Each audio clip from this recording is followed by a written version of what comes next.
dans son histoire? Non. Non, toi, Déjà, t'es pas d'accord avec cette idée-là. pas uniquement. C'est-à-dire, va au bout de ce que tu voulais, dire par là. Dans Ouais. quel sens c'est uniquement une constitution politique? Non, je dis que quand je dis uniquement une construction politique, c'est-à-dire que le fondement même de la France, il n'est pas basé sur une race à la base. On ne peut pas parler de race française. Ou alors, on a inclus des suis d'accord, départements d'accord. d'outre-mer dans la France. Oui, mais ça, Et pour depuis moi, très c'est longtemps, oui, depuis oui, très oui. longtemps. Oui, Bien mais- avant peut-être même certains départements Tout à qui sont fait. sur la métropole. Tout à fait. Pour moi, d'ailleurs, c'est une erreur depuis bien longtemps. C'est-à-dire que l'erreur, ça a été de partir, en fait. Voilà. On aurait Attends, dû- tu vois, c'est une erreur. Ah oui, bien Mais sûr. Non, est-ce mais que- moi, je suis anti-colonialiste à un point qu'il ne peut même pas concevoir. Alors laisse-moi juste Oui, je t'en rebondir prie, sur je t'en ça, prie, je t'en juste pour prie. dire, parce Ouais. que la France sans ses départements d'outre-mer, Mm. elle n'aurait pas la grandeur qu'elle a, la grandeur de la France, la grande puissance de la France. À une époque, oui, oui, bien sûr, le côté impérialisme, Oui. bien sûr, mais c'est pas à ça que je veux revenir. Moi, je veux revenir, tu vois, je vais citer un exemple extrêmement trivial, hein, mais moi, c'est la France Astérix que je veux, hein, c'est pas la France... c'est C'est pas la grande... Tu vois, même qui si règne sur tous les et continents. un coup j'ai mis une photo de Napoléon en profil, mais c'est parce que bon, après à titre individuel, moi le parcours d'un certain homme politique me fascine, etc. Bon, ce qui me fascine chez Napoléon, c'est d'un coup il est dans sa cuisine d'étudiant, puis 2 ans après il est empereur, c'est complètement dingue. Mais je veux dire, ce n'est pas ça que je souhaite, parce que pour moi, déjà la France n'est pas un empire en termes de territoire pur, hein. C'est-à-dire que il a fallu qu'elle aille chercher des terres ailleurs pour devenir un empire, Oui. parce qu'elle n'en avait pas la possibilité. Ce n'est pas le cas par exemple de la Russie. La Russie est un empire de fait. Bon, évidemment, là, parce que j'ai 1 milliard de nationalistes qui sont anti-russes, donc ils vont me sauter à la gueule, parce que les Russes ont également beaucoup tué, hein. Les Russes sont les Américains de l'Europe de l'Est et de l'Asie, hein. C'est-à-dire qu'ils se sont répandus, mais enfin quand même.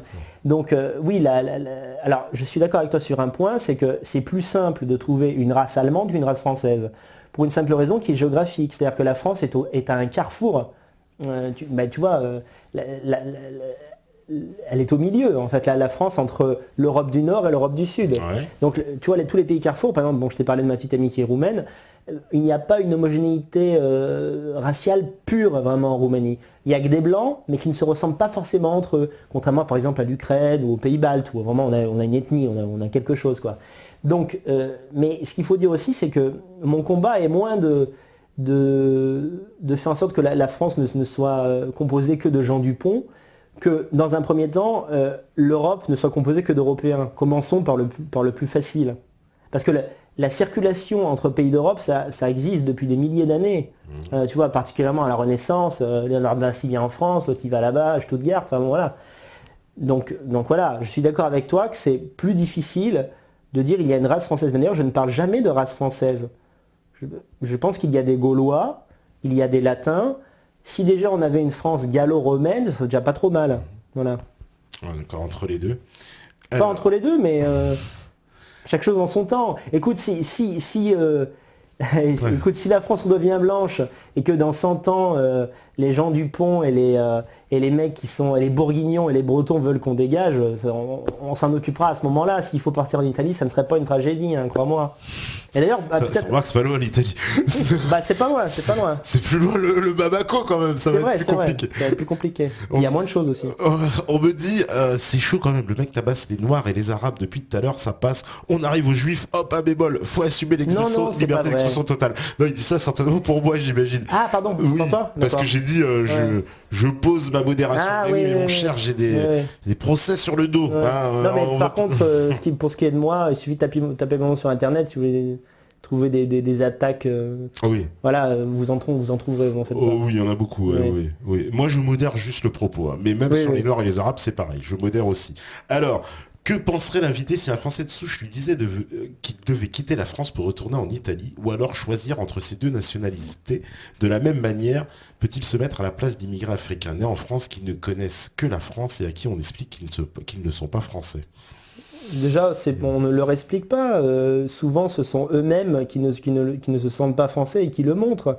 Parce que, si tu veux, écoute, le réflexe raciste est tout à fait naturel. Pour moi, il n'y a rien de plus banal, je le répète.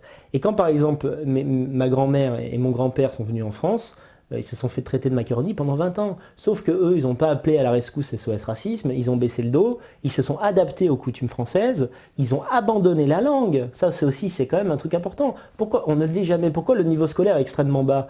Parce que dans les ZEP, tu as énormément d'extra-européens, d'origine au moins, quoi, Et à la maison, je suis désolé, tout à l'heure je t'ai parlé de mon ami Abdallah, ça parle pas français. Donc quand ça parle pas français, tu peux pas arriver avec un niveau de français. Putain, mais si au moins les immigrés aimaient la France au point de parler même mieux français que les Français, on pourrait commencer à causer. Mais déjà, il n'y a pas d'assimilation possible parce que la plupart de ces gens ne font pas l'effort nécessaire pour s'intégrer. Tu penses qu'il faudrait revenir à cette loi qui imposait de prendre des prénoms français tu penses que c'était quelque chose d'un facteur? C'est pas mon combat, franchement, Non. parce que pour moi, c'est... Non, parce que ça, c'est nier le réel. Tu vois, genre, de te dire que on va t'appeler... C'est comme si toi, on t'appelait Vladimir. T'as pas une gueule à t'appeler Vladimir, tu vois. Non, mais simplement, le fait de parler la langue du pays où tu te trouves ne signifie pas que tu es de nationalité française, parce que faisons un jeu de l'esprit, tu fais venir un extraterrestre, tu lui parles français, est-ce que ça fait du martien un français? Non mais on rigole, mais en fait Marc Georges c'est ce qu'il croit, hein, parce que pour lui, francophonie égale France. Donc tu parles français, t'es français. Non, on peut très bien vivre en France et ne pas être français. Donc déjà, mais simplement, là, pourquoi je parlais de ça? Pour dire, on peut accepter d'une personne qu'elle vive sur ton territoire quand elle en accepte les mœurs, les coutumes, les traditions, la façon de parler, etc. Enfin la langue. Donc voilà. Ouais, C'est pour ça que c'est poreux en fait entre l'Italie, la France, l'Espagne, l'Allemagne, parce que on se ressemble quand même plus ou moins.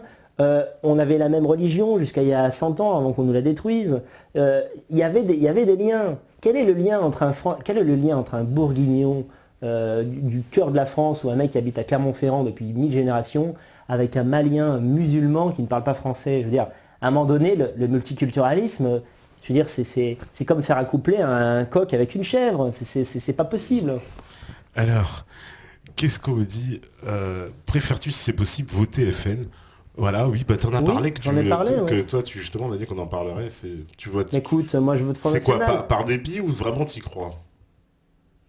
Je ne sais pas.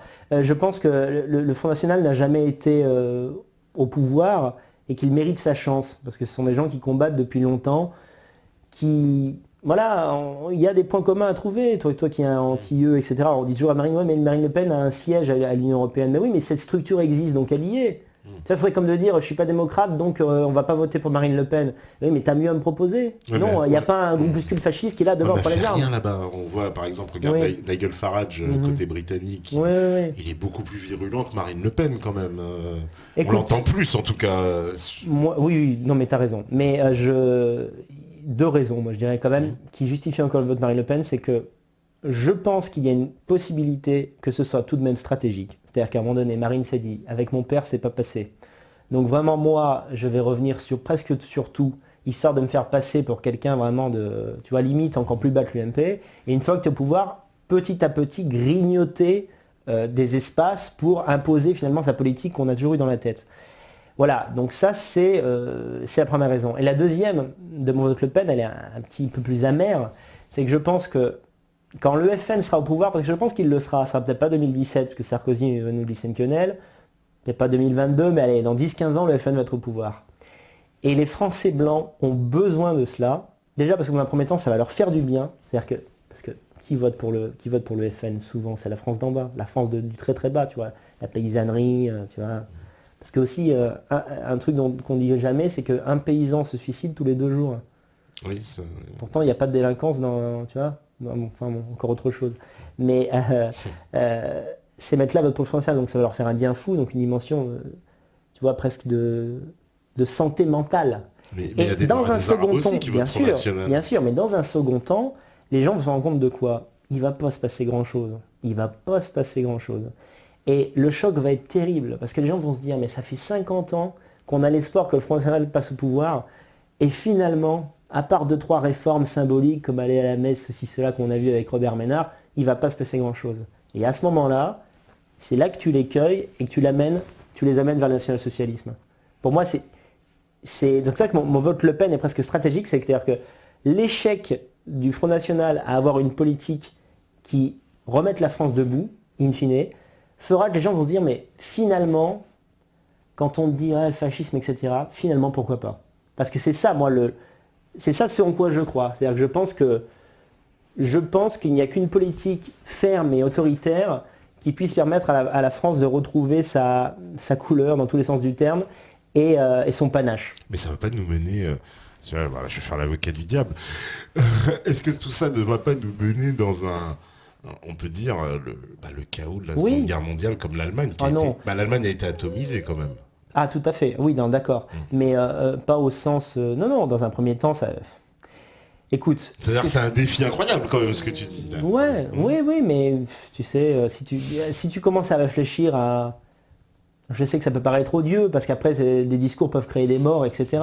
Mais des morts, il y en a toujours. Et le malheur, il faut toujours se mettre dans la tête que le malheur est toujours du côté de quelqu'un.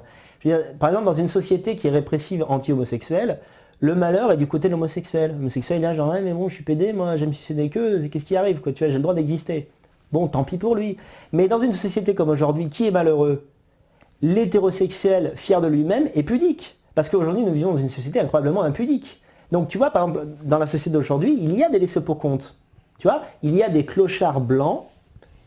Il y a des clochards blancs. Et je vais le répéter une troisième fois. Il y a des clochards blancs dans des quartiers avec des HLM où on loge des familles maliennes qui sont arrivées avant-hier.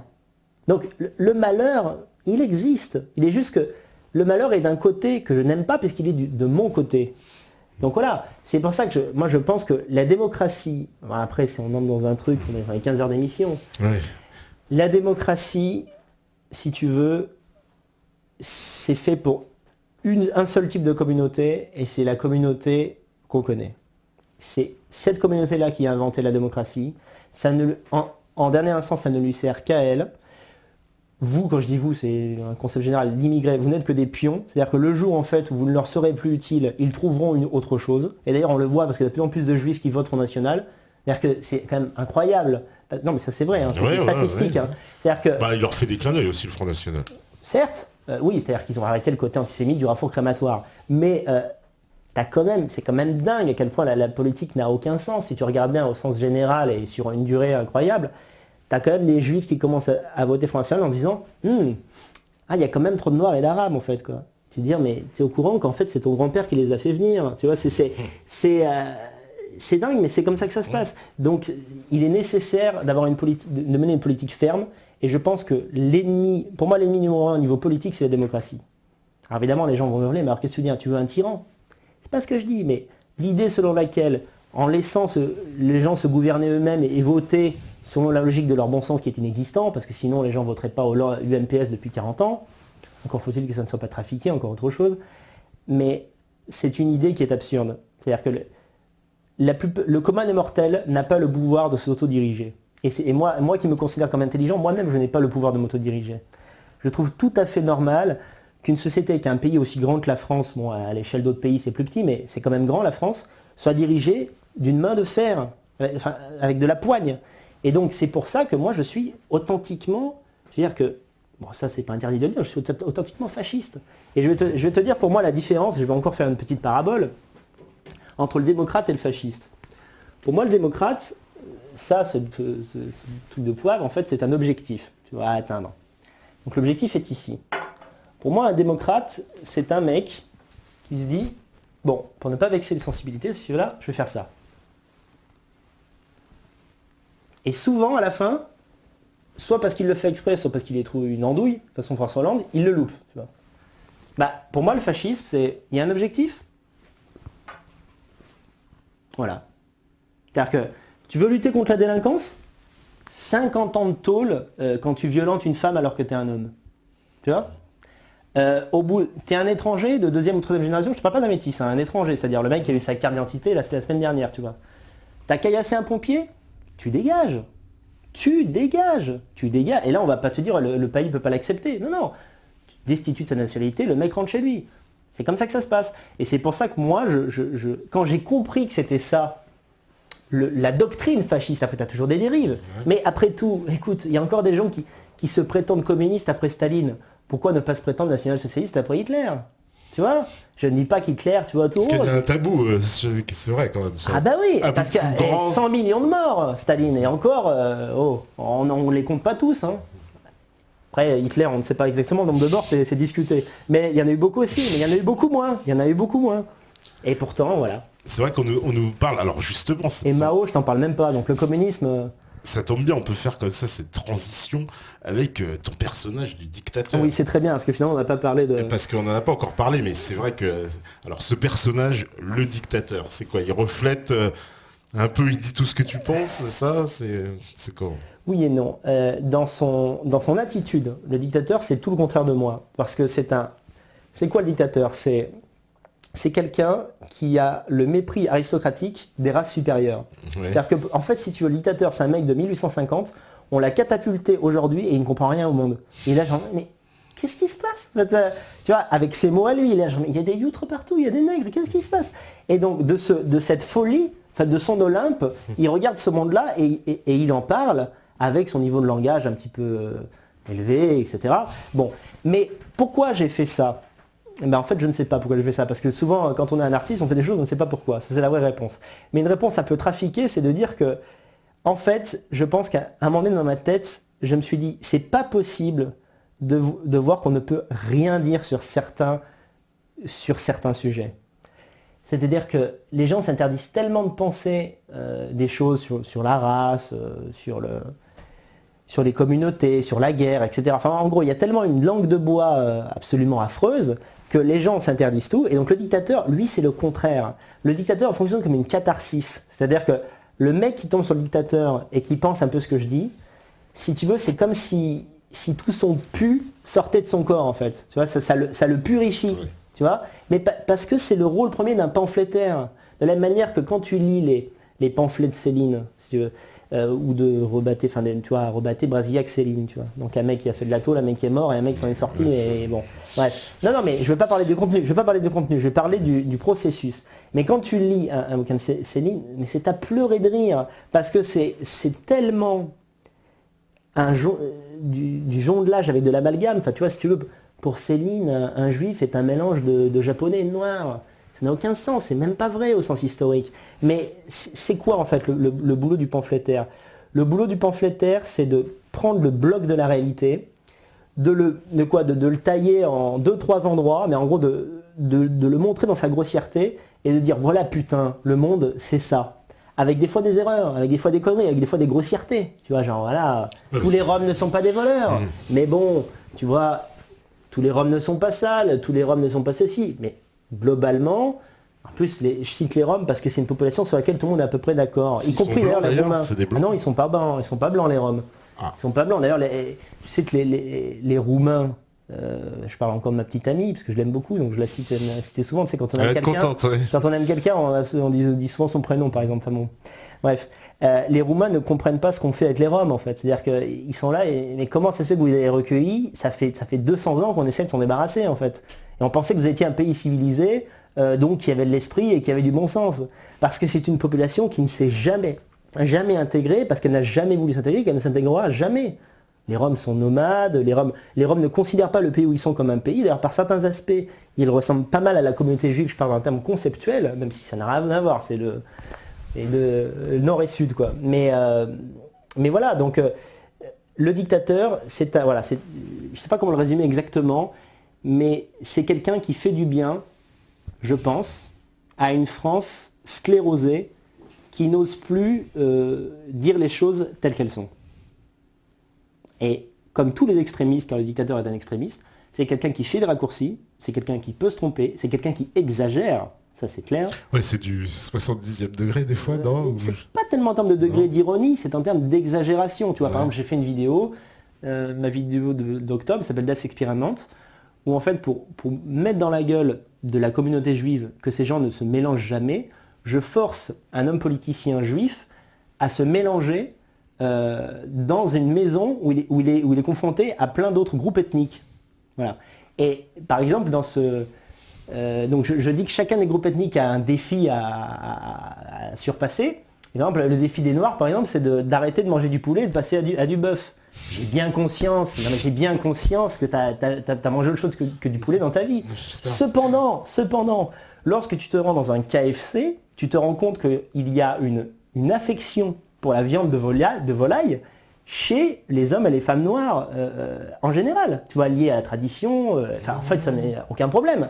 Mais c'est une réalité. Donc le dictateur, lui, te dit, en gros, tous les nègres, ils bouffent au KFC. Évidemment que c'est plus complexe que ça. Mais c'est le but de cette personne. Voilà, c'est dire les choses qu'on ne dit plus pour libérer les gens et les autoriser à penser le tiers déjà. Si déjà les gens pouvaient en penser le tiers, non pas ce que je dis, mais s'autoriser à penser le tiers de ce qu'ils pensent, je pense qu'on vivrait mieux. Alors on me dit, Daniel, tu n'as pas intégré le vrai logiciel français qui est national et catholique. L'alliance du trône et de l'autel est primordiale et non pas le national-socialisme qui est anti-chrétien et eugéniste. Alors je remercie vraiment ce type parce qu'il me permet de faire le pont vers l'autre chose que je voulais dire. C'est-à-dire que quoique j'adore Adrien Abosit, je ne suis pas d'accord avec lui lorsqu'il dit que le national-socialisme était l'ennemi de l'Église. Et oui, il l'a dit ici même en plus, voilà, on lui avait posé la question. Je ne crois pas, et permets-moi de te dire, moi qui ai lu beaucoup d'écrits, j'ai lu Mein Kampf plusieurs fois, et le Testament d'Hitler, etc., je n'y ai vu aucune trace concrète et textuelle d'antichristianisme, de christianophobie, tout ce que tu veux. Au contraire, et je dirais même que j'ai amené une source. Alors, je fais de la lecture, hein, après je t'explique. Hein, donc c'est le programme en 25 points. Calmez-vous, je ne vais pas lire les 25 points. Je ne vais pas lire les 25 points. Le programme en 25 points du Parti ouvrier allemand national-socialiste. Bon. Alors je vais directement au point, lisez ça, prenez le temps de lire ça, parce que c'est très intéressant. Vous allez voir qu'en fait, vous êtes d'accord avec pratiquement la moitié des points. Bon, encore autre chose. Donc je vais tout de suite au point 24. Nous exigeons la liberté au sein de l'État de toutes les confessions religieuses. Donc tu vois, dans la mesure où elles ne mettent pas en danger son existence ou n'offensent pas le sentiment moral de la race germanique. C'est-à-dire en gros, tant qu'un curé ne dit pas qu'en fait que les Ariens ils sont complètement cons, ça va. Le parti en tant que tel défend le point de vue d'un christianisme positif sans toutefois se lier à une confession précise. Il combat l'esprit judéo-matérialiste à l'intérieur et à l'extérieur et est convaincu qu'un rétablissement durable de notre peuple ne peut réussir que de l'intérieur sur le base du principe de l'intérêt général. Donc au niveau conceptuel, le national-socialisme et l'hitlérisme n'est en rien opposé à l'idée d'une spiritualité catholique. Au contraire, il y a même pas mal de pages, j'invite tous les gens mesurés, même des gens qui ne partagent pas mes opinions, à lire Mein Kampf dans une logique d'ouverture d'esprit, parce que comme ce sacré bouquin qui est à l'origine d'une guerre, sur lequel repose une guerre, on va dire, pratiquement personne ne l'a lu. C'est vrai que c'est un boulot, il faut une semaine de lecture, c'est 600 pages écrites petit, donc tout le monde n'a pas le temps de faire ça. Mais je les invite à faire ça pour voir simplement que non seulement Hitler n'est pas anti-chrétien, mais il considère que l'Europe s'est fondée sur un fondement chrétien, une culture catholique, et il pense tout à fait naturel que cela se perpétue.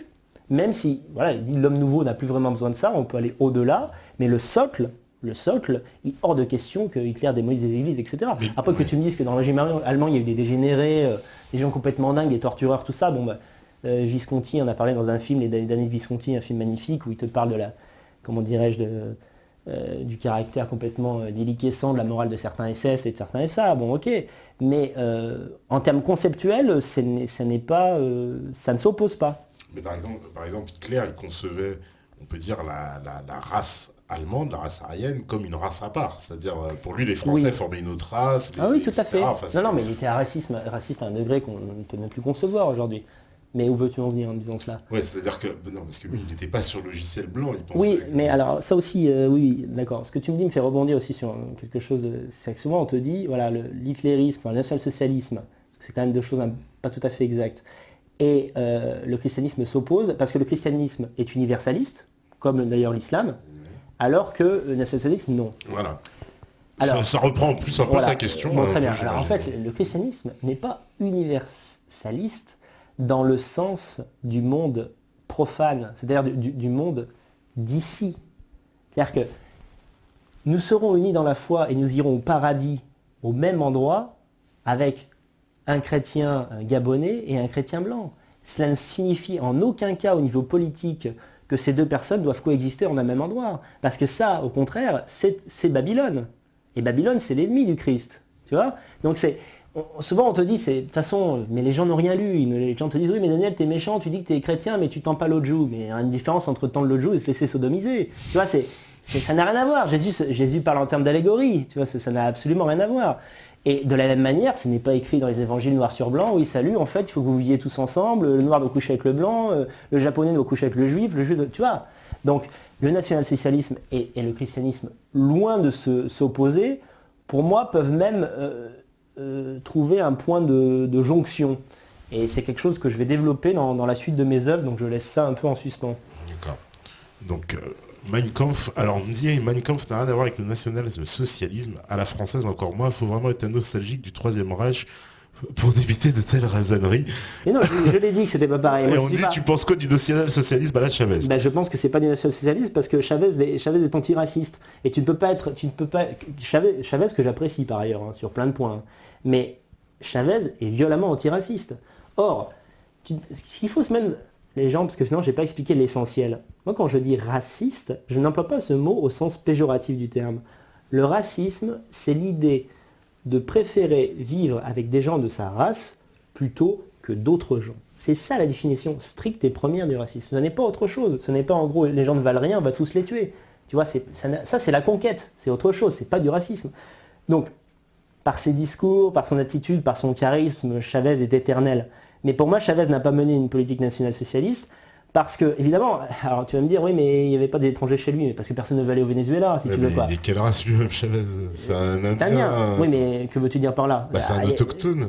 Oui. Non, mais ce que je veux dire, c'est qu'il n'a pas... Tu vois, par exemple, quand il voyait la politique française, il était mélenchoniste. Ses conseillers lui ont dit, en fait, ton équivalent en France, c'est le parti de gauche. Parce qu'il comprenait pas trop. Ouais, mais il serait pas frontiste. Il serait pas frontiste. Il y a du débat là-dessus, parce que nous, on a reçu Vincent Lapierre, ils sont pas tout à fait d'accord. C'est vrai. Bon, en tout cas, ce que je peux te dire, c'est que pour moi, Chavez a une vision du christianisme qui n'est pas celle originale, en fait, quoi. C'est-à-dire que le droit d'asile, faut jamais oublier que c'est un truc, c'est lié à des éléments particuliers. C'est pas une obligation. C'est pas genre, vous êtes un pays chrétien, donc vous devez accueillir toute la misère du monde. Non, c'est pas ça le christianisme. Ce n'est pas ça.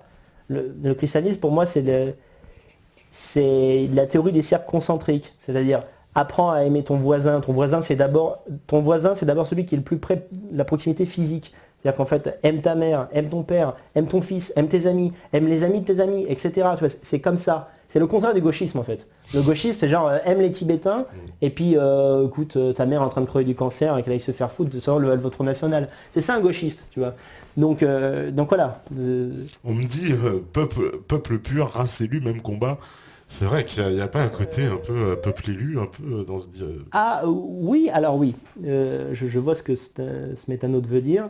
Mais comme je te disais tout à l'heure, je pense que dans une logique de motivation, tu ne peux pas t'unir avec des gens de ton ethnie et de ta race si tu ne penses pas que vous avez un rôle à jouer important. Ça ne veut pas forcément dire écraser les autres, ça veut simplement dire oui, je ne veux pas que ma race disparaisse parce que c'est la mienne.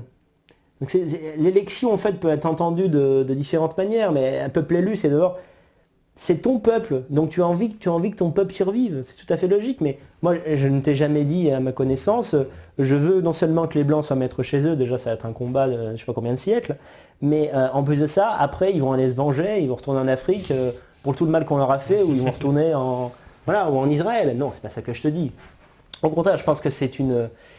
si tu veux, l'homme blanc pour moi a le défaut de ses qualités, c'est-à-dire qu'il est allé tellement vite en termes de progrès technologique, de civilisation, etc., qu'il s'est dit à un moment donné, je peux conquérir le monde. Et là, il s'est planté.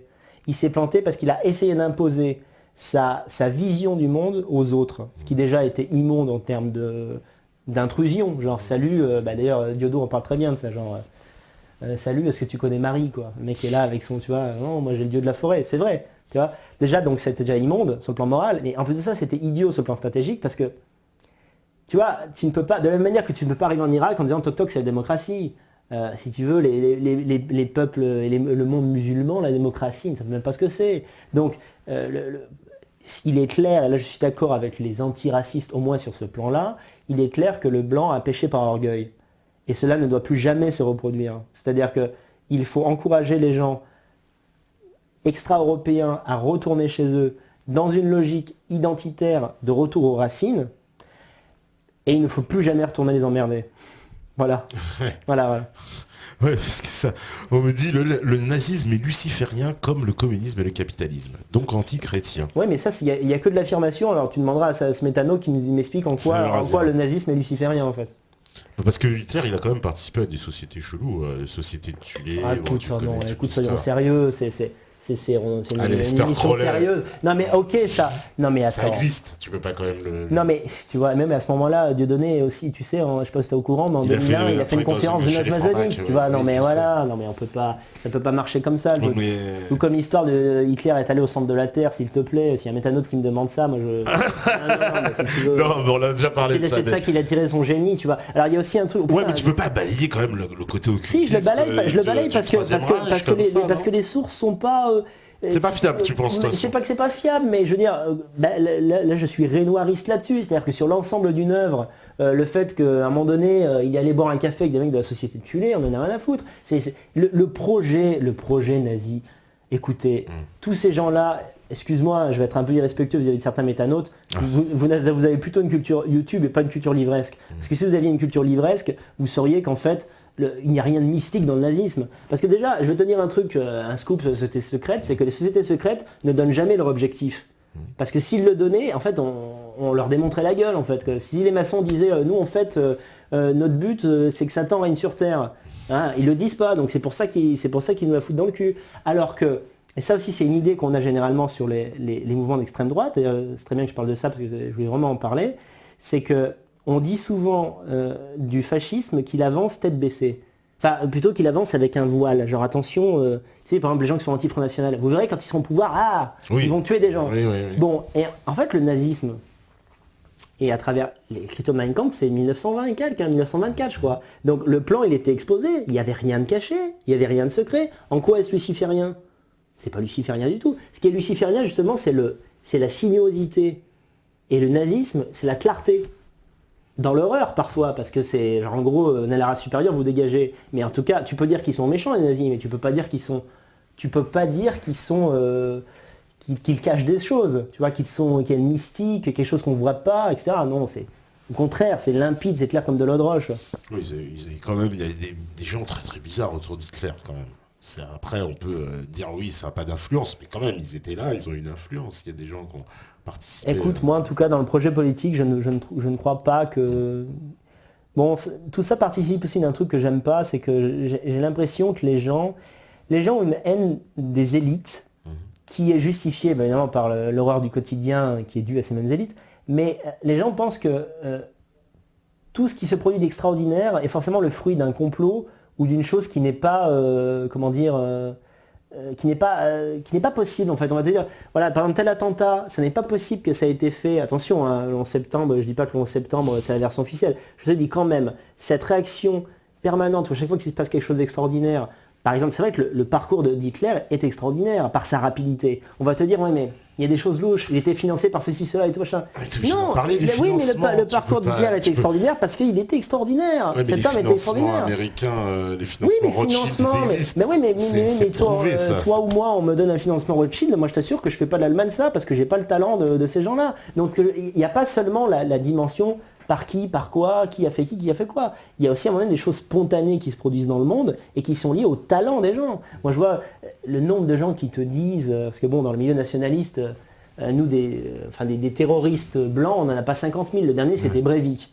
Le nombre de fois où je lis des trucs, genre ouais mais Breivik c'est un inside job machin bidule, pour même des gens, des nationalistes qui te disent en fait il a été financé pour tuer des gens, comme ça en fait les antiracistes ont un moyen de pression sur nous en disant mais vous avez vu Breivik c'est un enculé, il a tué des... Non, il a tué 80 personnes tout seul. Il a préparé son truc pendant 10 ans, il en a fait un bouquin, il s'est préparé, il a fait une diversion, il y allait, c'est tout à fait logique. Écoute, franchement, une personne intelligente qui se prépare physiquement peut tout à fait faire des actes qui paraissent des actes de surhomme, alors qu'en réalité il s'agit simplement de préparation. Et l'homme blanc, quand il s'énerve, est capable de ce genre de choses.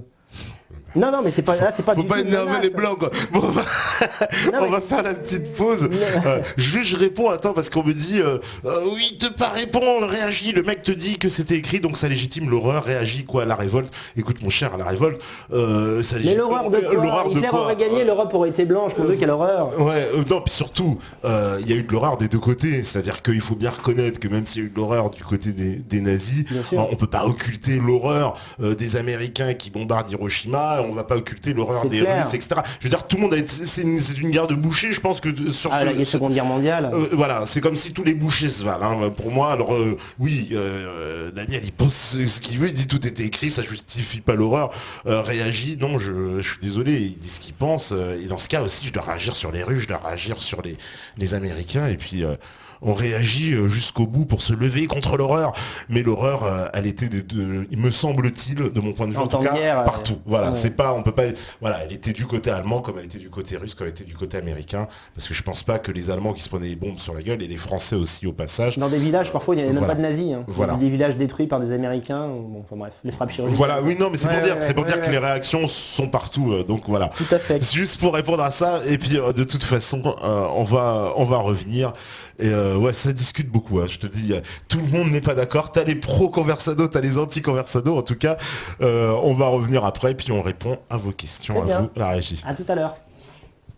Voilà, donc de retour, troisième partie, toujours avec Daniel Conversado. Alors, tu as vu beaucoup de réactions, beaucoup de réactions.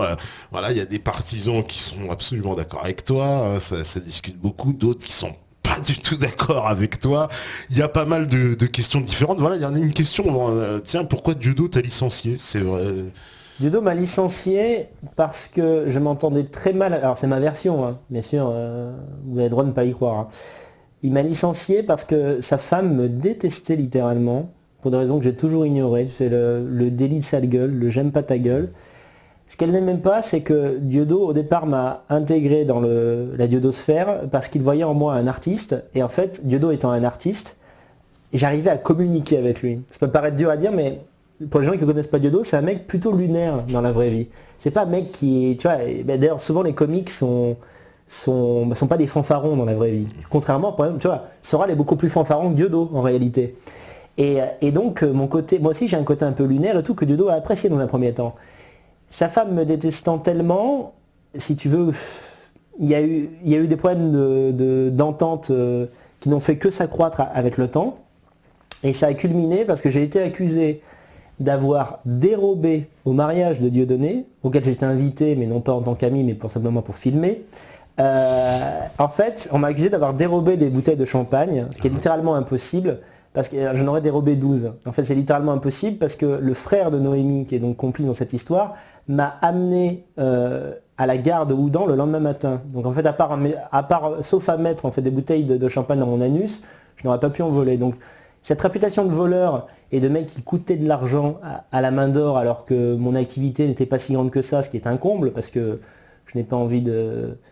Si tu veux, il y a des choses que je ne veux pas forcément révéler parce qu'elles se révéleront peut-être d'elles-mêmes d'une autre façon en fait. Mais vu la radinerie sordide de Dieudonné en nonobstant son talent, c'était absolument injuste. Mais c'est un mal pour un bien parce que j'étais extrêmement mal payé, au black, dans des conditions atroces. Je ne m'accomplissais pas parce qu'en fait, qu'ayant aimé mon côté artiste, Dieudo ne me laissait pas s'exprimer dans la réalisation de films, etc. Parce que il a vraiment un mépris pour l'objet cinématographique tel qui faisait qu'on ne pouvait jamais préparer une scène. Il arrivait toujours au dernier moment, il connaissait pas son texte, il s'en foutait en fait. Il était là genre l'important c'est le contenu, peu importe où on met la caméra. Or c'est important, c'est pour cette raison que L'Antisémite et Métastase sont vraiment pas des bons films, au contraire.